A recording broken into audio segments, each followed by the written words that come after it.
Today we are going to be moving some pigs, but since he broke 2 ribs, it's just me.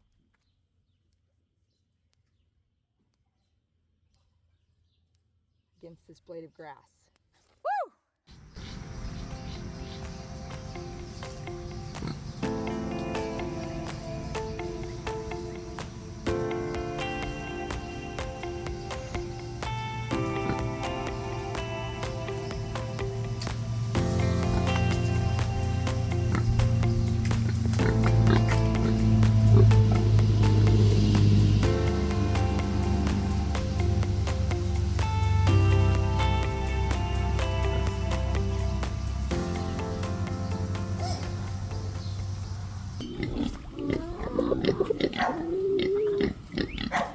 Hey y'all, welcome back to the ranch. Always in the life of tonight. Today we are going to be moving some pigs. So the key to pasture raising your pigs is to make sure that they don't become dirt raised pigs, and that means that the ground gets wore out and then they don't have anything to eat and they stay pretty hot and they're bored. Some people do dirt raised hogs, and there's nothing wrong with that program. It's just a different setup than what we do here. So I'm filling this watering hole here. It's not where they get their fresh water, it's just so they can get some access to some good mud. And the pigs that are behind us are going to have this area that I'm in as an extension. They've been in here when they first arrived at the ranch, and we moved them over there to give this ground a little bit of a break. And now it's time to let them back over here until it's time for them to go to freezer camp. But they'll have access to both paddocks now, which is going to give them access to an additional shelter, an additional mud hole, and some additional grass, just so that in these hot summer months they have somewhere to kind of all have access to the things that they need. So follow along and let's get started.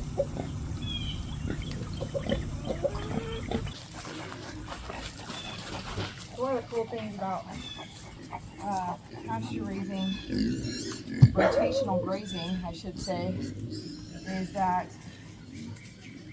since they've been on this ground before, they're not going to have a hard time coming back over to this ground again. So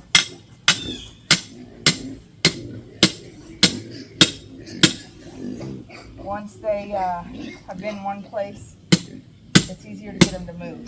And you can hear that everybody's getting kind of loud, and that's because it's really feeding time.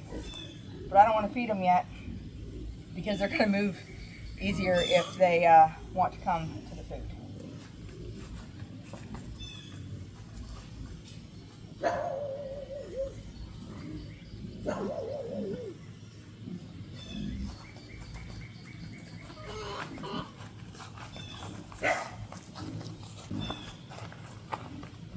So we use a lot of poly wire in what we do, and that's because we can do this flexible stuff.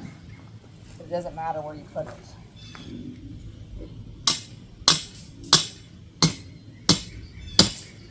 And I can build paddocks in a matter of minutes.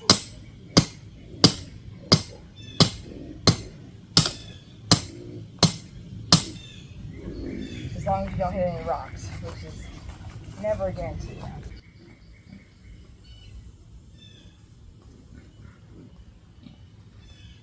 Planning in advance a little bit because these guys will be in this area when we got to take them to freezer camp. We don't have a pre-built chute in this area. Our chute connects to a different paddock. So rather than try to get them over into that paddock, which would be a difficult move, I know that we could back our trailer, our stock trailer up right here.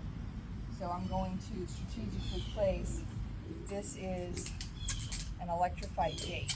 So once this gets connected to the wire, I'm missing a hook. Actually, that might work out pretty good.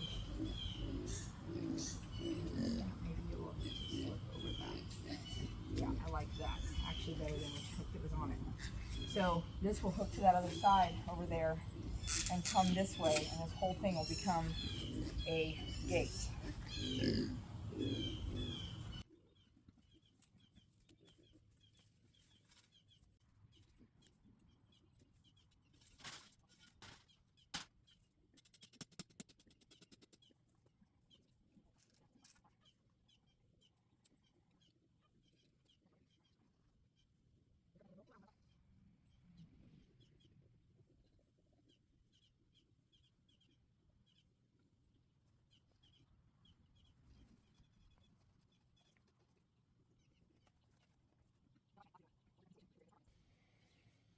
So just to give y'all a visual, we're going right along here, and then we'll be going right along here,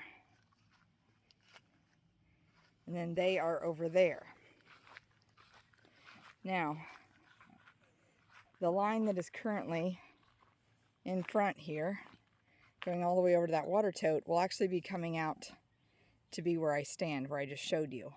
So because I don't know exactly how long that is, I actually have to open it up to let them over here and then get it hooked up as quickly as possible so that they can't get out the front. Here we go. The other thing I need to do is go turn off the fence charger that is powering this fence so that I don't shock myself while I'm trying to move this wire.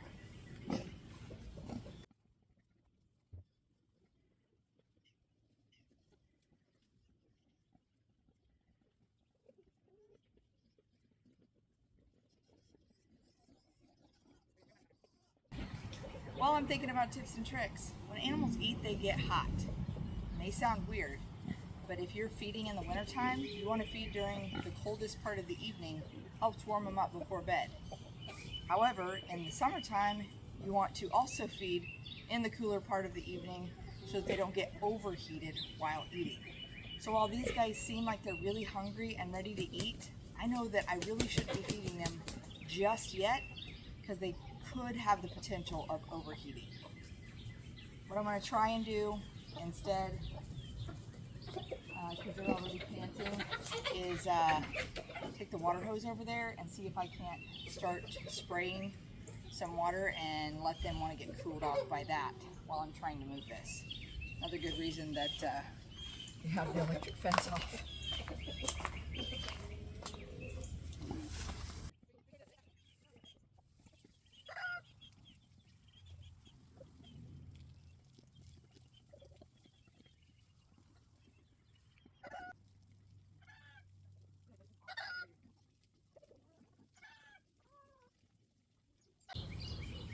Okay, y'all, it's almost like I had this planned. I'm just a few feet shy.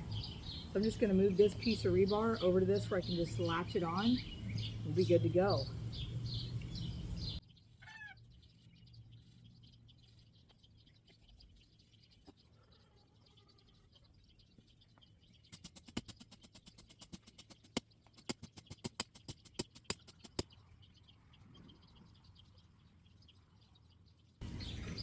All right, when I am attaching a gate to another line that I want to be hot, aka this line right here, I want to make sure that there's enough wire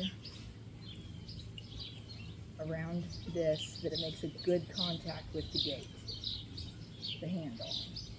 We call them gates. I don't know why we call them gates. We just call them gates. I guess it's because you use the handle to make it work like a gate, I guess. I don't know. The other good thing is I don't have to worry about tying such an extreme knot because that's wrapped around so many times. This goes on this side. Hopefully that's not going to slip off. Let's see. Normally I want the gates to be easily openable, but in this case I just want to make sure it's good contact.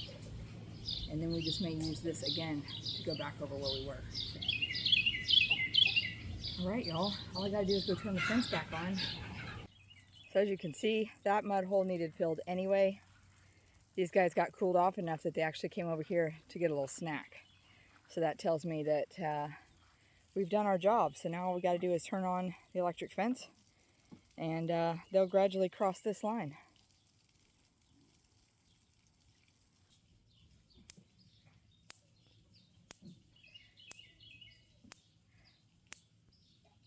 So I don't know if you guys will be able to see this on camera, but my end of my knot is that little piece of wire is down there. It's close enough to that rebar that that's what's making that snapping sound.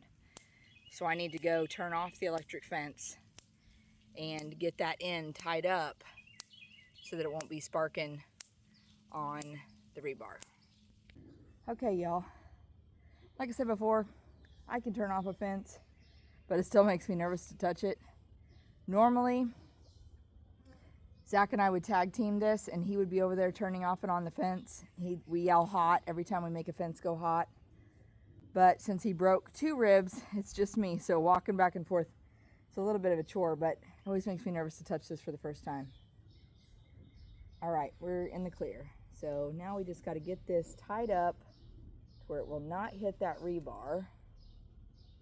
I don't really want to make a full-blown knot, but I do want to ensure it can't come loose again and hit that rebar. So I think this will do the trick. In my last video, I mentioned that the other fence charger that we had, I really liked the actual push button switch or toggle switch. And the reason I said that is because this one has a push button that is just push it and see what happens. And it's okay. It's just I like a physical toggle or physical on off a little bit better than this new style stuff. So if I get another fence charger, then I would prefer to get one that's like the other one. But this one overall has been working really, really well. It's made by Farm Next. I did purchase this one. It was not a promotional item. By that I mean, on the side, I am also a product review consultant, and I do get things like that from time to time as a promo. And actually the fence charger that we installed that I like with the toggle switch is actually a promo item. So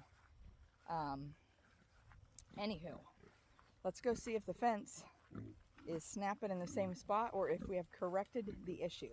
The good news is that because it was snapping, I know we were receiving power over there. So that means I don't have it grounded out anywhere, and it's not making a short. So the only line that I don't know is hot right now is the piece that we added on to first part of this video, the first piece that was installed. But I would wager to say if it's not snapping over there and it's making good contact with that gate, that we should be okay. And it is not snapping and popping right now. And another good sign is it is popping ever so slightly.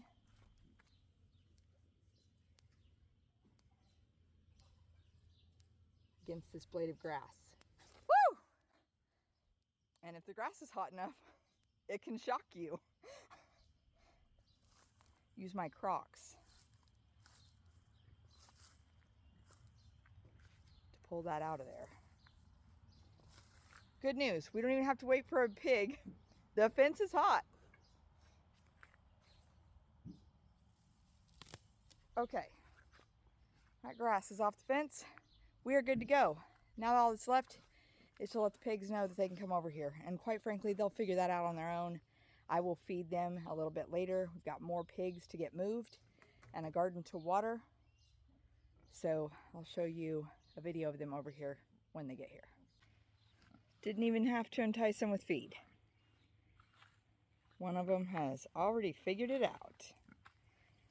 And quite frankly, so has 2 of the others.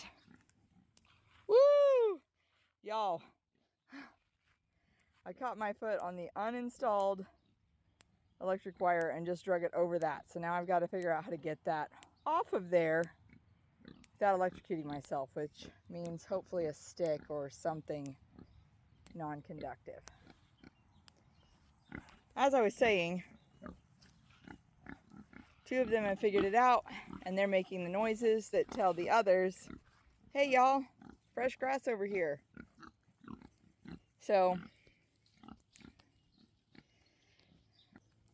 that's going to do it for today's video. Just wanted to show you guys how we build paddocks and rotationally graze our pigs. How long do they stay on the ground? Just depends on how fast the ground wears out, the season that we're in, how much it's been raining. There's a lot of variables. We just try to go off of look and smell. If it starts stinking, they need fresh ground, which is why they got moved off here the first time, because it was getting stinky in here. So this will hopefully last them until it's time for them to go to freezer camp. And if not, no biggie. we can push them out a little bit further out into our pasture and build another quick extension, and then rotate them back into here before freezer camp. So anyway, that's it. Thank you all for following along, joining us to learn a little bit more about pasture-raised pigs and learning with us as we go, because by no means are we experts. If you have another way of doing it or a suggestion for us, questions, whatever you've got, by all means, leave them in the comments. Love to hear from y'all. Thanks again for watching. Remember, never a dull day at the ranch.